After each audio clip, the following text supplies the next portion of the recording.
In this Adobe Premiere Pro tutorial, we're going to create a flashing club strobe light effect. This effect simulates the flashing lights you usually see in nightclubs, concerts, and music videos. Let's get started. First, select your clip on the timeline. Now go to the effects panel and search for strobe light. Drag and drop the effect onto your clip.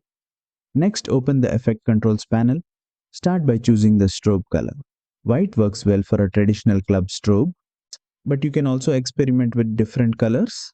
Next, adjust blend with original. Lower values will make the strobe flashes stronger, while higher values mix more of the original footage. Now, adjust strobe duration. This controls how long each flash stays visible. Shorter values create quick flashes. Next, adjust strobe period. This determines how often the flashes occur. Lower values create faster flashing lights, while higher values slow the effect down.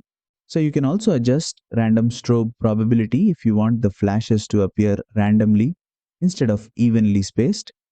Play the clip and adjust the settings until the flashing lights match the style you want. And that's it. You've successfully created a club style flashing strobe effect using the strobe light effect in Adobe Premiere Pro. If this tutorial helped you, don't forget to like, share, and subscribe for more Adobe Premiere Pro tutorials.